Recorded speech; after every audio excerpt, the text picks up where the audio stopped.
Ele, o primeiro filho, é a revelação visível do Deus invisível, mas ele não é superior a todas as coisas no meu coração. Pois o meu trabalho é maior que tudo, no céu e na terra, inclusive minha família, amigos e dinheiro. Nada disso parece estar em harmonia, por isso vivo em constante caos e desespero. Mas eu sou a cabeça do meu corpo, eu sei o que é bom e o que é ruim, e minha felicidade tem primeiro lugar em tudo. Pois é a minha vontade que define o que completa a minha vida, não a vontade de Deus ou da igreja, porque todo o universo gira em torno de mim. Deus trouxe a paz por meio da morte do seu Filho Jesus na cruz, mas eu escolhi viver todas as coisas mais na terra do que no céu.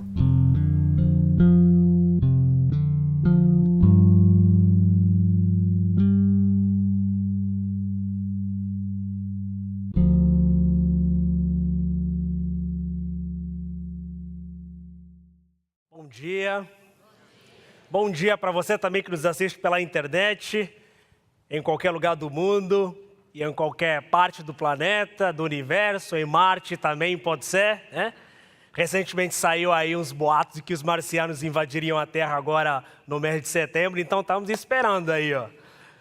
Mas é um prazer estar aqui com vocês novamente para dar sequência na nossa série de mensagens, no livro de Colossenses, Viver Cristo, que basicamente tem sido um desafio para nós, porque não tem coisa mais desafiadora e mais impactante do que necessariamente viver Cristo todos os dias das nossas vidas. E eu queria convidar você a abrir a sua Bíblia no livro de Colossenses, capítulo de número 3, dos versículos de número 1 até o versículo de número 17. Colossenses, capítulo de número 3, versículo 1 até o versículo 17. Se você achou, diga achei. Se você não achou, diga não achei. Ó, os perdidos aí, ó. Todo mundo achou? Colossenses é no Novo Testamento, tá, gente? Diz assim: portanto, já que vocês ressuscitaram com Cristo, procurem as coisas que são do alto, onde Cristo está sentado à direita de Deus. Mantenham o pensamento nas coisas do alto e não nas coisas terrenas, pois vocês morreram e agora a sua vida está escondida com Cristo em Deus. Quando Cristo, que é a sua vida, for manifestado, vocês também serão manifestados com Ele em glória. Assim, façam morrer tudo que pertence à natureza terrena de vocês: imoralidade sexual, impureza, paixão, desejos maus e a ganância, que é a idolatria. E por causa dessas coisas que vem a ira de Deus sobre os que vivem na desobediência, as quais vocês praticaram no passado, quando costumavam viver nelas. Mas, agora, abandonem todas as coisas: ira, indignação, maldade, maledicência e linguagem indecente no falar. Não mintam uns aos outros, visto que já se despiram do velho homem com suas práticas e se revestiram do novo, o qual está sendo renovado em conhecimento à imagem do seu Criador. Nessa nova vida, já não há diferença entre grego e judeu, circunciso e incircunciso, bárbaro e cita, escravo e livre, mas Cristo é tudo e está em todos. Portanto, como povo escolhido de Deus, santo e amado, revistam-se da profunda compaixão, bondade, humildade, mansidão e paciência. Suportem-se uns aos outros e perdoem as queixas que tiverem uns com os outros. Perdoem, como o Senhor lhes perdoou. Acima de tudo, porém, revistam-se do amor, que é o elo perfeito. Que a paz de Cristo seja o juiz em seu coração, visto que vocês foram chamados para viver em paz, como membros de um só corpo. E sejam agradecidos. Habite ricamente em vocês a palavra de Cristo. Ensinem e aconselhem-se uns aos outros com toda sabedoria e cantem salmos, hinos e cânticos espirituais com gratidão a Deus em seu coração. Tudo o que fizerem, seja em palavra, seja em ação, façam-no em nome do Senhor Jesus, dando por meio dele graças a Deus Pai. Amém? Pai, nós te louvamos nessa manhã, nós te glorificamos e te entronizamos porque o Senhor é maravilhoso. Convidamos a tua presença nesse lugar para que através da tua palavra o Senhor fale conosco de maneira profunda e de maneira poderosa. Que tua palavra seja a espada de dois gumes que penetra nos nossos corações, promovendo transformação, restauração e nos desafiando a vivermos uma vida plena, uma vida que glorifica e dignifica o teu nome. Pedimos para que o Senhor nos dê sabedoria, o teu Espírito Santo faça com que tenhamos, ó Deus, convicção da tua palavra, a fim de sairmos daqui transformados e restaurados. Obrigado, Pai, no nome de Jesus, amém. Amém? O tema da nossa mensagem é viver a vida de Cristo, dando sequência na nossa série de mensagens, Viver Cristo. Viver a vida de Cristo.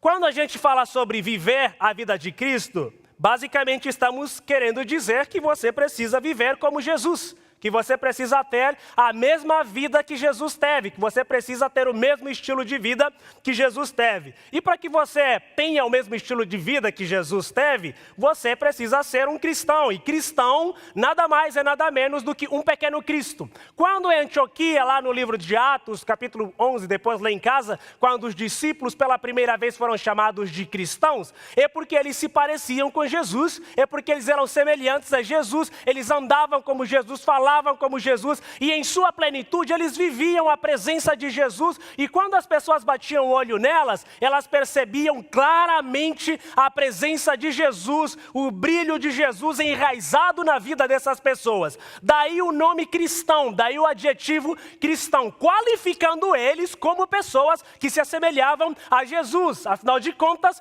essa é a característica do adjetivo, para isso eles servem, para qualificar determinadas pessoas. Então eles eram chamados de cristãos porque eles se assemelhavam à pessoa de Jesus. Viviam como Jesus, falavam como Jesus, se pareciam com Jesus, e as pessoas quando olhavam para elas, necessariamente remetiam logo à imagem do Cristo. Por isso, cristãos, aqueles que se parecem com Jesus, aqueles que são semelhantes com Jesus, ou seja, pequenos cristos. Então, toda vez que você reivindicar para você esse título de cristão, você está reivindicando para você uma expressão de que você é parecido com Jesus, que você é um pequeno Cristo. E você é um pequeno Cristo para levar a mensagem, para irradiar Jesus, para manifestar a presença dele em qualquer lugar que você estiver. Você é um pequeno Cristo e isso significa que no lugar, em qualquer lugar em que você estiver presente, você está representando a Jesus, você está manifestando o reino e você está transmitindo a mensagem de Jesus de maneira viva, de maneira profunda,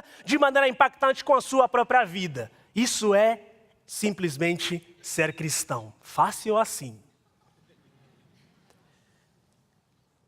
Então, por isso é que a palavra cristão, ela tem um peso muito grande. Quando a gente fala sobre cristianismo, estamos falando de uma responsabilidade tremenda, porque nós estamos nos colocando num lugar que, na verdade, é o lugar de anunciar a palavra de Cristo, de manifestar aquilo que é a vontade soberana de Cristo. Então, quando a gente olha para o capítulo 3 de Colossenses, Paulo ali ele está nos ensinando como é que nós devemos viver a Cristo. O que é que nós devemos fazer para viver a Cristo? Para que a gente viva a Cristo, nós precisamos primeiro procurar as coisas de cima e pensar nelas. Isso tem a ver com o processo de imaginação também. Repare o que Paulo diz nos dois primeiros versículos, versículo 1 e versículo 12. Portanto, já que vocês ressuscitaram com Cristo, procurem as coisas que são do alto, onde Cristo está sentado à direita de Deus. Mantenham o pensamento nas coisas do alto e não nas coisas terrenas. Então, para viver Cristo, para se parecer com Cristo, nós precisamos primeiramente moldar o nosso pensamento. Nosso pensamento ele precisa transcender a nossa própria existência e ser um pensamento que é focado nas coisas que são do alto, onde Cristo está sentado à direita de Deus. Porque a grande batalha que nós temos na nossa vida, principalmente com a nossa própria natureza pecaminosa, ela é uma batalha da mente. Ele é uma batalha da mente. É lá onde os pensamentos surgem, as ações primeiras, elas emanam do nosso pensamento para depois serem reverberadas de maneira prática. Então Paulo está querendo dizer, para que a gente viva Cristo constantemente, para que nos tornemos pequenos cristos, para que nos tornemos representantes da expressão viva do Cristo que está no céu, através da ação do Espírito Santo em nós, nós precisamos primeiramente procurar as coisas que são de cima. Precisamos pensar nas coisas que estão de cima, ou seja, precisamos moldar o nosso pensamento. Precisamos promover uma transformação no nosso pensamento. Porque quando olhamos o mundo a partir de Jesus, nós pensamos nas coisas de cima. Cristo não se torna somente um instrumento de fé. Não se torna somente um instrumento de fé, mas também ele se torna presente no nosso dia a dia. Ele se torna prático e ele se torna concreto. Ele deixa de ser simplesmente uma abstração. Ele deixa de ser simplesmente uma lenda. Ele deixa de ser simplesmente um objeto de adoração que não existe, um abstrato, completamente abstrato. Mas ele passa a fazer parte de maneira concreta, de maneira presente no nosso dia a dia. Certa vez, um escritor inglês chamado Gilbert Chesterton, ele se converteu para o cristianismo, ele sarrista, né? Nunca li livro com tamanho humor ácido, no bom sentido, como o do Chesterton. E em Londres correu a notícia, e aí os jornalistas, na manhã seguinte, ele era professor lá em Londres, não estou agora... com a minha memória não me permite em qual escola ele era professor, mas ele é professor em Londres e na manhã seguinte os jornalistas então cercaram a escola, a universidade lá em Londres, para fazer algumas perguntas acerca da conversão dele. E perguntaram para ele: ouvimos a respeito da sua conversão, para você, onde está Deus agora? Ele falou: Deus está aqui. E aí os jornalistas, né, olharam cada um, não, é simplesmente mais uma piada do Chesterton, né? Mas fale-nos, conte-nos, onde está Deus agora? Ele falou: Deus está aqui, agora, nesse exato momento. Porque Chesterton lembrou das palavras de Jesus que nos ensina que eis que estarei convosco todos os dias até a consumação dos séculos. Então, Cristo está presente no nosso dia a dia. E a presença dele é real, é verdadeira, é concreta. Não é simplesmente abstrata, mas ele está presente nos nossos dia a dia, moldando o nosso estilo de vida, moldando o nosso ser, moldando o nosso caráter e permitindo que nossos pensamentos transcendam a essa existência e foquem simplesmente naquilo que é espiritual, naquilo que é glorioso, naquilo que é belo, naquilo que é maravilhoso, onde Cristo está sentado à direita de Deus. É a batalha da mente. E só através disso é que nós poderemos nos parecer com Jesus. Só transformando nossa mente, só reformando nossa mente, poderemos viver Cristo de maneira plena e poderemos nos parecer com Ele e advogando para nós o título de pequenos cristos daqueles que se parecem com Jesus. Precisa começar por uma transformação da mente. Por isso é que Paulo em Romanos vai falar: e não vos conformeis com esse mundo, mas transformai-vos pela renovação do vosso entendimento para que vocês possam experimentar a boa e perfeita, agradável vontade de Deus. Só desse jeito. Então é um processo, é uma batalha da mente. E isso tem a ver também com a reformulação da nossa própria imaginação, do nosso senso de imaginação, porque a nossa falta de imaginação, ela reduz a compreensão e limita completamente a abrangência da verdade a respeito de Jesus. E a falta de imaginação, ela nos impede de perceber o alcance da presença de Cristo nas nossas vidas. E isso tem a ver com o nosso relacionamento profundo e íntimo com Deus. Tem a ver também com a nossa oração. Por isso é que nossas orações, elas são completamente intermitentes nesse sentido. Por quê? Porque nós não temos senso de imaginação. Porque nós não conseguimos ver, nós não conseguimos enxergar Cristo. Paulo está dizendo: pensai nas coisas que são de cima, procurem. Tem a ver com o senso de imaginar, tem a ver com você perceber a beleza, a grandeza, a imensidão de Deus. Tem a ver com perceber a presença do Cristo ressurreto constantemente no nosso dia a dia. E através da nossa mente completamente cega, sem senso de imaginação, sem senso de beleza, sem senso de estética, sem senso da presença do Cristo. Por isso é que nós não temos percebido a presença desse Cristo se manifestando de maneira constante e de maneira diária na nossa vida. Falta-nos imaginação.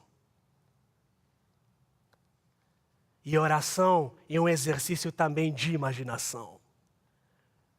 Porque para que você consiga passar 1 minuto com olhos fechados, falando para alguém que você não conhece, você precisa de um senso de imaginação. Por isso é que muitos fecham o olho, dá 30 segundos, pensa que já passou uma eternidade, né? Aí olha no relógio, não, nem 1 minuto ainda deu, aí vai. E aí os pensamentos ficam voando, né? Fica falando um monte de coisa. Ele mesmo se perde nos seus próprios pensamentos. Então, primeiro, Paulo está nos ensinando que, a fim de vivermos Cristo de maneira plena e sermos pequenos cristos, nós precisamos pensar nas coisas que são de cima. Nós precisamos reformular o nosso pensamento, né? Só assim é que nós poderemos, então, viver Cristo e buscar as coisas que são de cima. E essas coisas, elas nortearão completamente a nossa vida. Sendo assim, a nossa vida ela se torna vivida na perspectiva de Jesus. E em segundo lugar, Paulo está mostrando também para a gente que para que nós vivamos Cristo de maneira plena e nos tornemos pequenos cristos, nós precisamos nos parecer com Cristo no sentido de deixar a nossa velha vida a fim de vivermos uma vida nova. E ele vai falar isso nos versículos 3 e 4. Olha o que ele diz nos versículos 3 e 4. Pois vocês morreram e agora a sua vida está escondida com Cristo em Deus. Quando Cristo, que é a sua vida, for manifestado, então vocês também serão manifestados com Ele em glória. Então Paulo está mostrando que a nossa velha vida, ela está completamente morta. A nova vida é real, a novidade é real, o novo estilo de vida, ele é real. Então nós precisamos viver isso de maneira concreta, de maneira plena. E para que você viva isso, você precisa voltar nos versículos anteriores. Para que você perceba que a vida nova, ela é real, você precisa ter um senso de transformação na mente. A mente precisa ser transformada, porque é através dela que nós nos enveredamos no processo do conhecimento a respeito da nossa própria existência. Por isso é que Descartes disse, penso, logo existo. Porque o processo da nossa própria existência, ela passa na base também do nosso pensamento. Ou seja, para Descartes, uma pessoa que não pensa é uma pessoa que está completamente morta. Então nós precisamos reformular o nosso pensamento para que possamos compreender a respeito da nossa própria vida nova. E ela é real. Nossa vida antiga não tem mais acessibilidade. Nós não temos mais acesso a ela, porque ela está escondida na pessoa de Jesus. Porque Cristo tornou todas as coisas antigas em nova e nos deu um novo senso de existência, um novo propósito de viver. Reformulou completamente nossa vida, nos dando a redenção e nos expiando com seu próprio sangue, nos lavando e nos purificando, e nos trazendo de volta para a presença de Deus, porque antes estávamos separados dele, mas agora temos plena comunhão com ele por meio do seu sangue. É através disso. É uma nova vida, é uma nova perspectiva.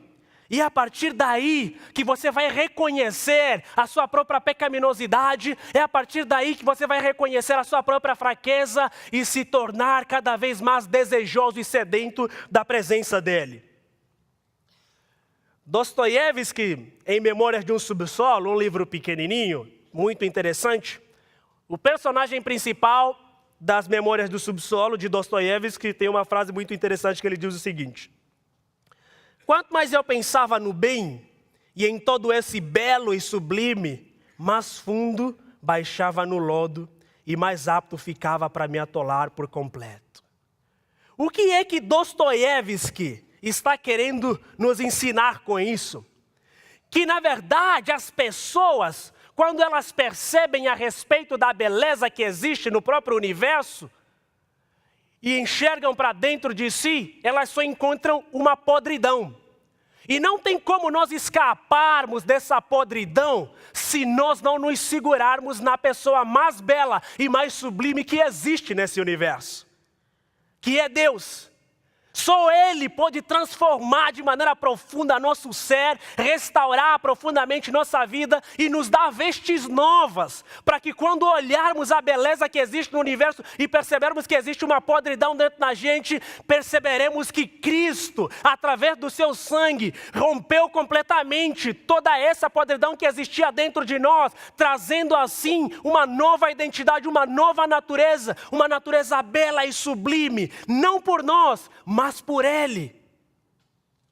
Porque a nossa vida está completamente escondida nele. E nós temos vida, temos beleza, podemos desfrutar disso, porque Ele é belo. E até os feios como eu em Cristo são belos. Porque aí a gente passa a enxergar a partir dos olhos da fé, né? Então, esse processo de transformação, de nova vida, de novas vestes, ele vai ser comparado como um processo em que a lagarta morre para dar espaço à borboleta. Ela precisa morrer. A natureza antiga, ela precisa deixar de existir. Ela deve inexistir. Para que através desse processo ela ressurge de maneira gloriosa, de maneira poderosa, bela, e ela se torna aquela borboleta bela que a gente conhece. Mas ela precisa passar pelo processo de mortificação. Ela precisa morrer. E a partir daí ela tem a oportunidade de viver uma nova vida. E essa nova vida então, ela consiste na metamorfose, na transformação que acontece a partir da perspectiva de ser nova criatura. E a mesma coisa que acontece com a gente. Quando Cristo ele toma conta da gente, acontece um processo de transformação, acontece uma metamorfose profunda. E as marcas dessa metamorfose, elas precisam ser evidentes, elas precisam ser notórias, as pessoas precisam perceber essas marcas. Se eu chegasse para vocês e dissesse que no processo de vir para cá, lá na Giovanni Gronchi eu fui atropelado por um caminhão que estava em alta velocidade. Chegasse para vocês e dissesse que fui atropelado por um caminhão lá na Giovanni. Duas conclusões rápidas e evidentes vocês poderiam tirar. Estou ficando maluco. Leva um cara para o hospital das clínicas porque a coisa está feia, né?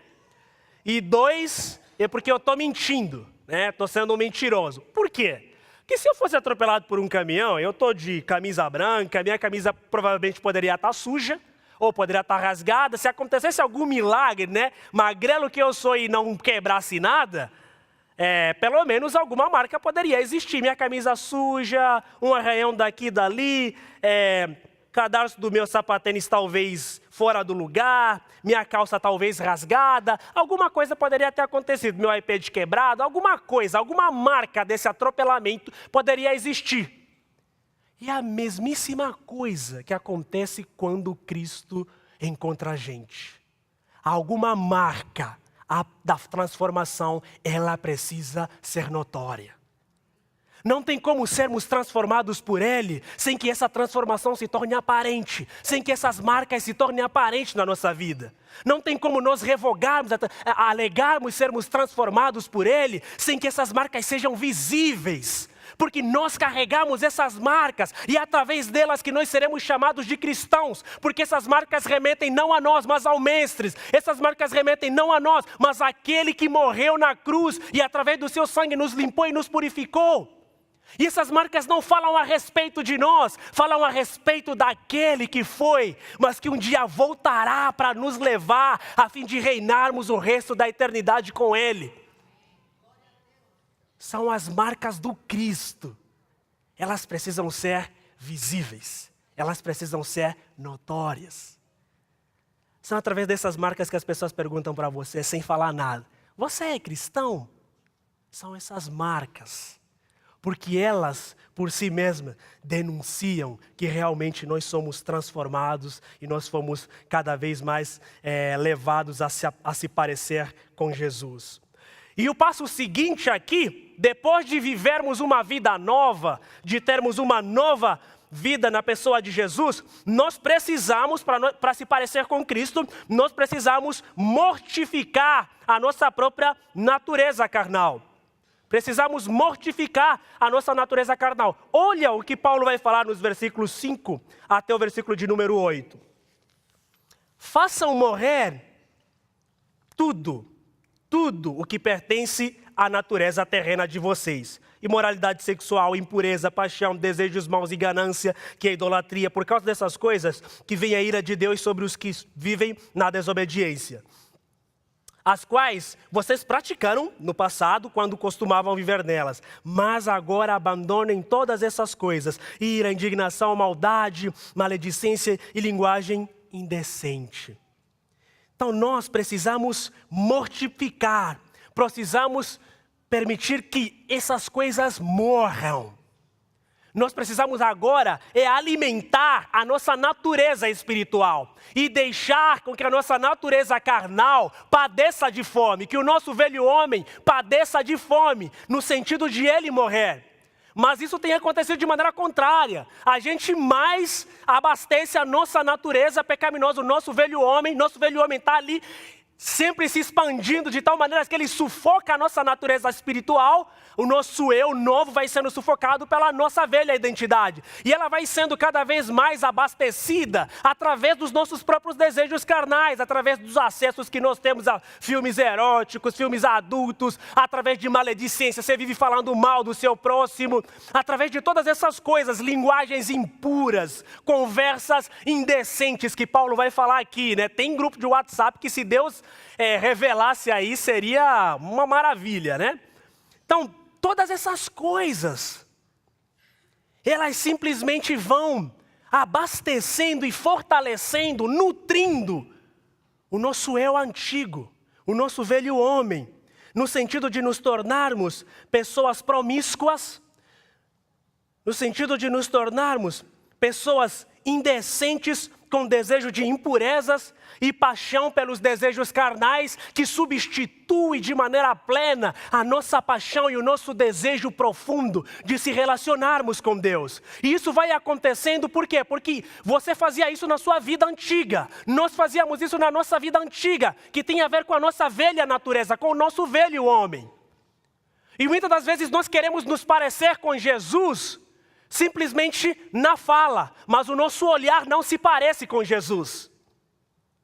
Às vezes nós nos parecemos com Jesus simplesmente porque nos tornamos calados, nós temos aparência de piedade, mas o nosso coração ele é completamente maledicente. Então nós não nos parecemos com Jesus de maneira plena. Existem partes do nosso corpo, partes da nossa vida que ainda não foram entregues à pessoa de Jesus, que ainda não se submeteram de maneira plena com Jesus. Ah, não, eu vou adorar Jesus só essa metade. Essa parte aqui, não. São os nossos pecados de estimação. Que não, isso daí é muito bom demais para ser jogado fora. É maravilhoso demais para ser abandonado. Tem um professor meu na faculdade de teologia, ele dizia o seguinte: se tem uma das maneiras mais bacanas para você confessar seu pecado para Deus, é você chegar para Ele e falar: então Deus, eu gostei quando eu estava fazendo aquilo, quando eu falava mal do Lisânias, eu vibrava lá, eu vibrava de alegria, né? Porque ele não queria me dar um aumento, né? Eu vibrava de alegria. Quando eu falava mal do fulano, eu vibrava. Olha, quando eu via aquela revista, eu ficava louco assim, estava muito legal. Quando eu falava mal do outro, estava muito legal. Para as mulheres que se vestem em função das outras mulheres, né? Nossa, quando eu falava mal da roupa dela, da maquiagem, porque ela não comprou Mary Kay, né, Joyce? Então eu falava mal dela mesmo, né? Falava mal, vibrava. Porque toda vez que a gente faz uma confissão e relembra detalhadamente, você percebe quão ruim você é. Você percebe como você é podre, como nós somos podres.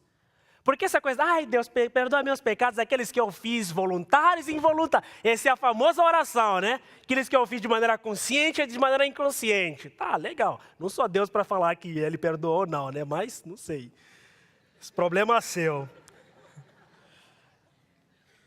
Então a gente precisa exercitar esse ato de confissão, porque toda vez que a gente faz isso, nós relembramos a nossa velha natureza, o nosso velho eu.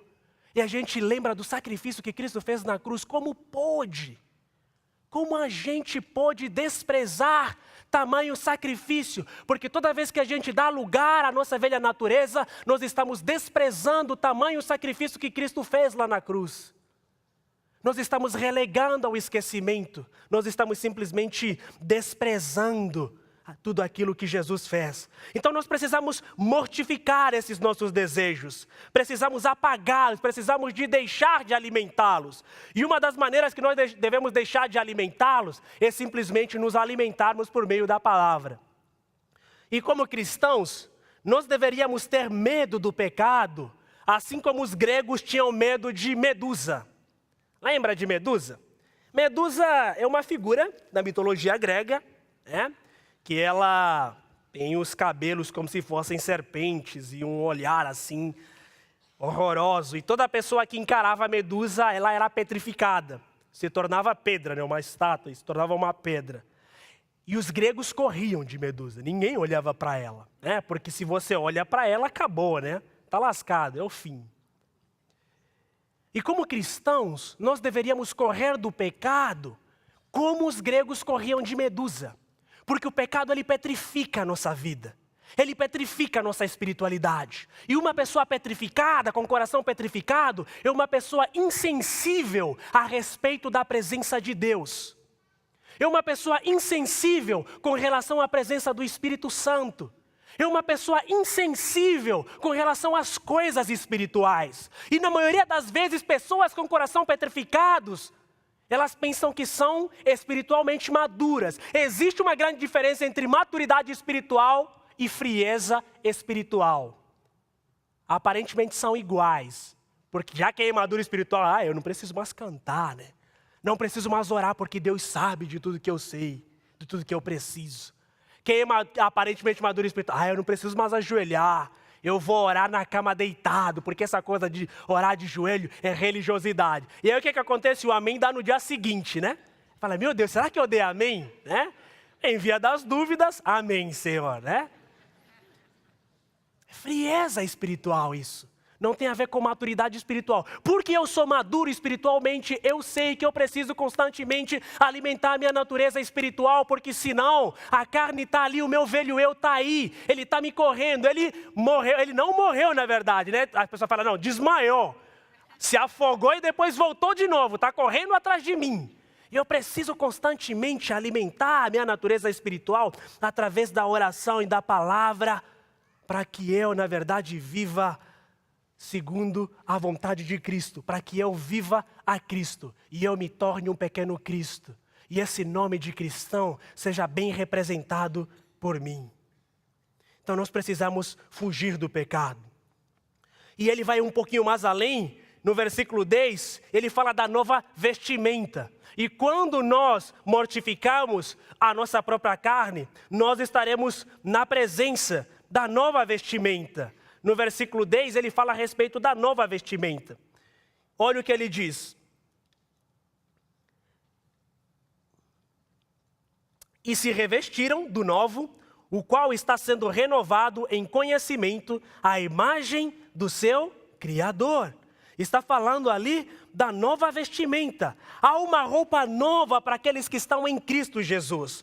Porque Cristo já nos despiu do velho homem. Porque Cristo já nos lavou do velho homem com seu sangue. Ele removeu completamente o velho homem e ele nos deu nova identidade, novas vestes, nova roupa. E essa nova roupa é através dela que nós estamos agora revestidos. É como se nós fôssemos mendigos com uma roupa completamente suja, fedorenta, e Jesus nos recebe em sua casa, em sua mesa, nos dá um banho, nos limpa, nos transforma e nos dá a melhor roupa que ele tem.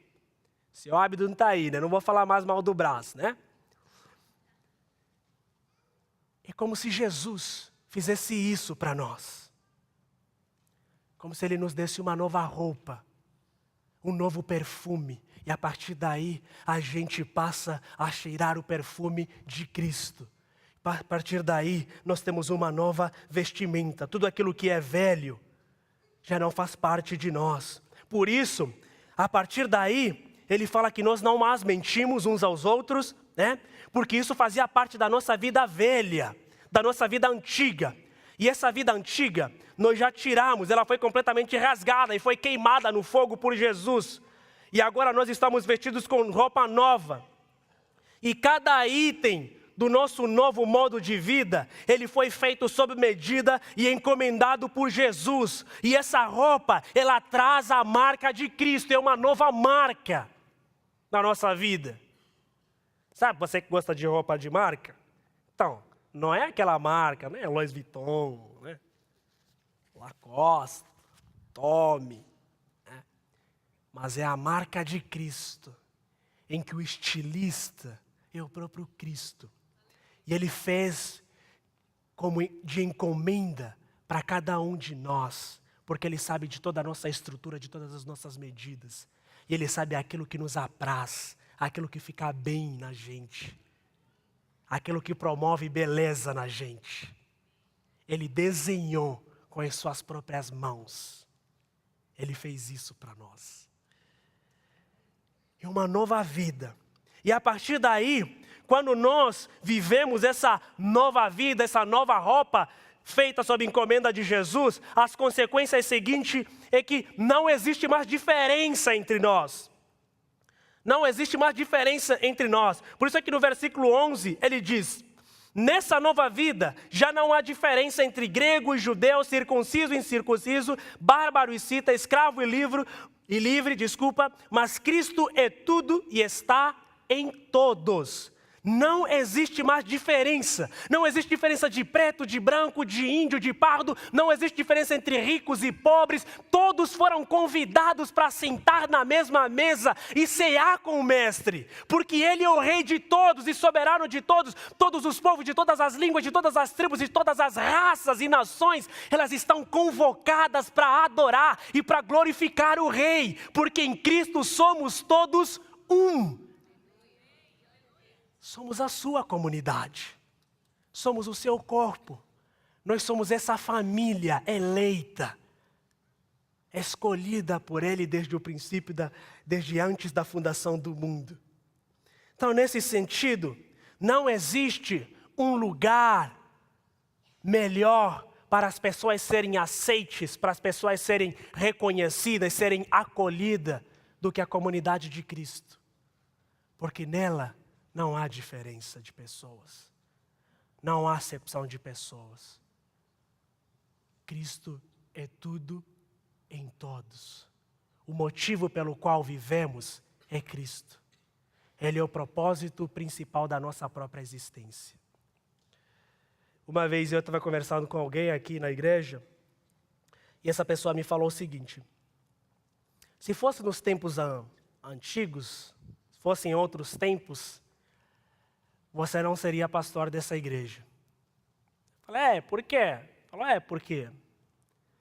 Você não tem olhos azuis, você é negro, né? Você é preto, então se fossem outros tempos, você não seria pastor dessa igreja. Falei, olha só que interessante, que bom que eu vim nesse tempo, né? Que bom que eu vim nesse tempo. Mas eu sabia que a pessoa estava simplesmente se utilizando dos tempos antigos para se esconder, para esconder um pensamento que era um pensamento dela. E infelizmente essas coisas elas acontecem até no nosso meio. Mas em Cristo, nós todos fomos tornados como novas criaturas. Não existe diferença entre nós. Porque todos somos filhos de um único Deus. Então Paulo ele começa a mostrar que não existe mais diferença entre nós, nesse sentido, porque Cristo é todos e é tudo em todos. Ele é a única finalidade pelo qual existimos, nossa realização é Cristo, e Cristo é a nossa satisfação, Ele é a nossa segurança, Ele é a nossa paz, porque Cristo é tudo em todos. Eu não sou feliz porque eu tenho alguma coisa, não tenho segurança porque eu possuo pessoas me rondando com armas, não necessariamente isso. Mas eu tenho paz porque Cristo está em mim. Mas eu tenho satisfação porque Cristo está em mim. Eu sou feliz porque Cristo está em mim. Eu tenho segurança porque Cristo é em mim. Eu vivo uma vida plena, desfruto de alegria, paz, porque Cristo está em mim. Porque Cristo é tudo em todos. Sem eles nós não temos absolutamente nada. E ele vai mais além nos versículos 12 a 14, e ele promove agora um novo jeito de viver. Para que nós nos pareçamos com Cristo, para que nossa vida, ela seja uma vida de Jesus, e nos tornemos pequenos cristos, aqueles que caminham com Jesus, aqueles que demonstram Jesus, existe um novo jeito de viver. E ele vai falar isso nos versículos 12 a 14, e ele diz o seguinte: portanto, como povo escolhido de Deus, santo e amado, revistam-se da profunda compaixão, bondade, humildade, mansidão e paciência. Suportem-se uns aos outros e perdoem as queixas que tiverem uns contra os outros. Perdoem como o Senhor lhes perdoou. Acima de tudo, porém, revistam-se do amor, que é o elo perfeito. É uma nova identidade, é um novo estilo de vida. Nesse novo estilo de vida, nós somos convidados a viver uma vida em que o velho homem não faz mais parte de nós. Agora, nós somos pessoas misericordiosas, pessoas benignas, pessoas humildes, pessoas mansas, pessoas longânimas. Ou seja, o fruto do Espírito Santo, ele permeia a nossa vida. Nós amamos, não precisamos nos irar constantemente. Nós temos paz, temos fé, temos esperança, porque Cristo está presente em nós. Essa é a grande diferença entre nós e as pessoas que não conhecem a Deus, porque nós temos Cristo, nós temos tudo, nós temos esperança. Imagine nessa época, nesse momento agora, que está acontecendo o furacão, as pessoas estão perdendo tudo. Quem não tem Cristo está desesperado, até quem tem Cristo está desesperado, porém, nós cremos que essa vida não é o fim. E nossa vida não se resume simplesmente a isso que nós temos aqui. Existe uma morada celestial sendo preparada para nós. Todas as coisas terrenas, elas podem perecer, elas podem padecer, mas a morada celestial que Cristo está preparando para nós, ela vai continuar esperando por nós. Por isso, o amor é a nova forma pela qual nós devemos viver. E essa nova forma de viver, esse novo jeito de viver, ele promove compaixão, promove bondade, promove humildade, promove autocontrole, promove disciplina. Ou seja, Cristo, ele se torna presente em todos os aspectos da nossa vida. Até quando você está lá no trânsito e o seu irmão maravilhoso motoqueiro tenta puxar, né? É o seu retrovisor, você precisa falar: paz do Senhor, irmão, que a paz esteja contigo.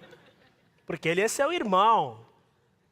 Então você precisa viver uma vida de amabilidade e longanimidade.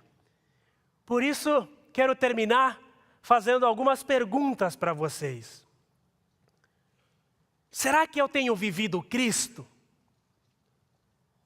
Será que eu tenho vivido Cristo? Será que minha vida demonstra Cristo? Será que minha vida demonstra Cristo? Será que as pessoas, quando elas olham para mim, realmente elas percebem Cristo presente na minha vida? Assim como os discípulos foram chamados de cristãos, de pequenos cristos, porque eles se pareciam com Jesus, porque eles eram semelhantes a Jesus, será que eu também estou sendo chamado de cristão, porque eu simplesmente um título, eu participo de uma religião, vou na Igreja Batista do Morumbi para ouvir o pastor Lisânias falar, e hoje infelizmente não foi o pastor ali, nem encontraram outra pessoa, né? E aí, será que eu sou cristão por causa disso? Ou então a presença de Cristo, ela realmente é constante e real na minha vida? Viver Cristo é viver de maneira que não exista nenhum espaço no meu corpo, nenhum espaço no meu eu, em que Cristo não faça parte dele.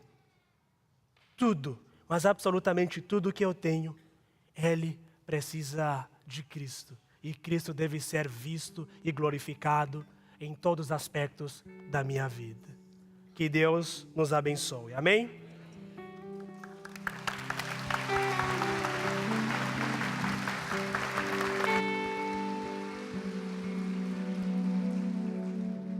Você pode ficar em pé um pouquinho?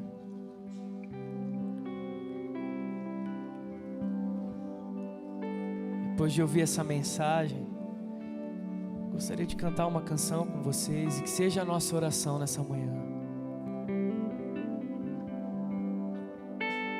A mais sincera do nosso coração. Diga ao Senhor comigo assim: eis-me aqui outra vez diante de ti, abro meu coração, meu clamor, tu escutas e fazes cair as barreiras. És fiel, Senhor. Palavras.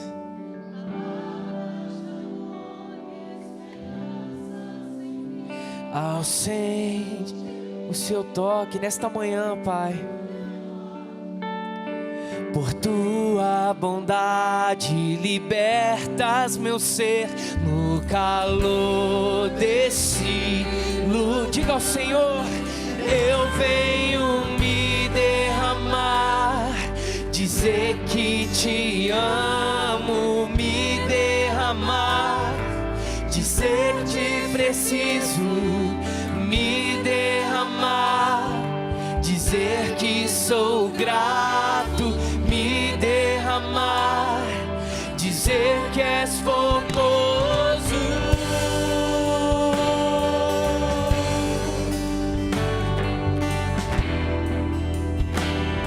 Eis-me aqui, Senhor, eis-me aqui outra vez.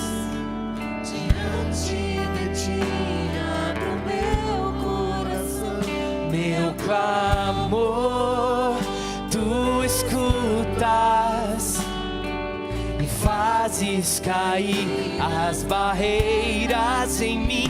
És fiel, Senhor, e dizes palavras de amor e esperanças em mim.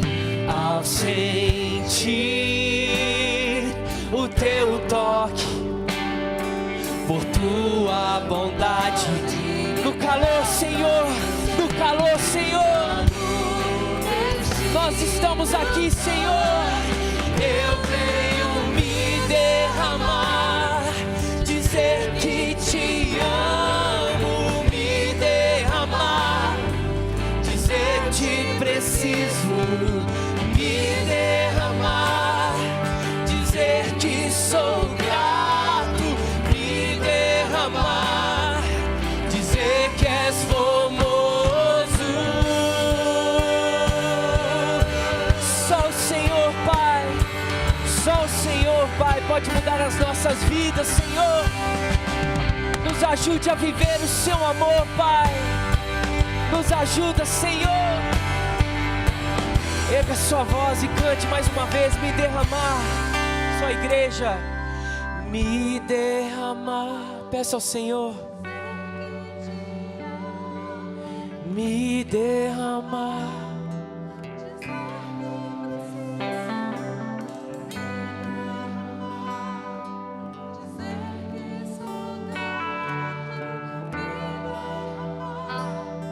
Dizer que és formoso. Eu creio que a gente não pode ir embora sem reagir intimamente ao que nós ouvimos. Se você ouviu a mensagem como ouviu, cantou como cantamos agora, eu creio que ainda é preciso fazer alguma coisa dentro da gente e perguntar para mim mesmo, para você mesmo: onde na minha vida eu não estou parecendo com Jesus? São coisas que só você sabe, talvez. Eu não queria que a gente fosse embora sem falar isso com Deus agora. Então, esse tempo, toma um tempo ainda em pé, mesmo em pé. É entre você e Deus. Senhor, pergunte para Deus: onde eu estou sendo cristão apenas na aparência?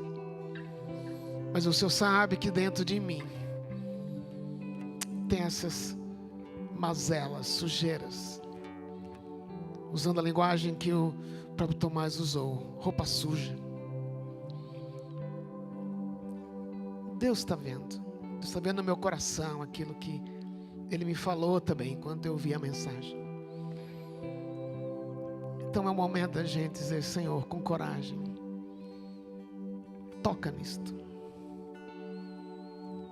Você pedir para Deus, dar-me a coragem de abrir para o Senhor e o Senhor me mudar. Tome esse tempinho de oração silenciosa para falar disso com Deus.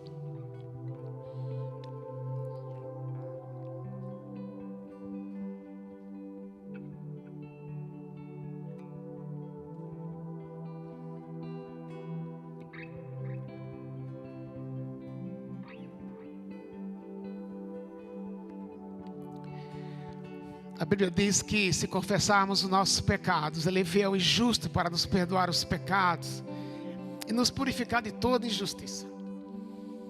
Por causa do que Jesus fez em nós, por causa dele ser tudo em nós, Ele quer tratar disso no meu coração, no nosso coração. E é por isso, com alegria, que eu queria cantar de novo, Alexandre, cantar essa música de novo, a gente cantar agora com alegria, mais ainda. Porque Jesus, sendo tudo em mim, em nós, Ele nos renova, Ele muda aquilo que nós confessamos. Por isso podemos cantar mais uma vez, ainda com mais entusiasmo, aquilo que cantamos. Eis-me aqui, outra vez, diante de Ti, abro meu coração, meu clamor.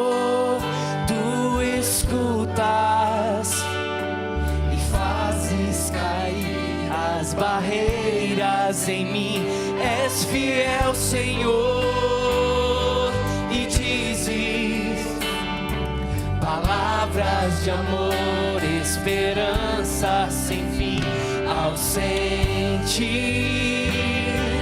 o Teu toque, por Tua bondade libertas meu ser no calor deste. Nós estamos aqui, Senhor. Eu venho me derramar, dizer que Te amo, me derramar, dizer Te preciso, me derramar, dizer que sou grato, me derramar. Mais uma vez como igreja, suas vozes. Me derramar, dizer que Te amo, me derramar, dizer que preciso, me derramar, dizer: nós Te agradecemos, Jesus, Te agradecemos, Jesus. Me derramar, dizer que Te amo, me derramar, dizer Te preciso, Deus, me derramar, dizer que sou grato, me derramar, dizer que és formoso. Então, por causa dessa vida que Jesus nos dá, eu posso ir para casa diferente. Mas antes de você sair, olha para quem está ao seu lado, dê aquele abraço, Morumbi, faça cada um sentir-se amado. Deus abençoe você e até domingo, se assim Deus quiser.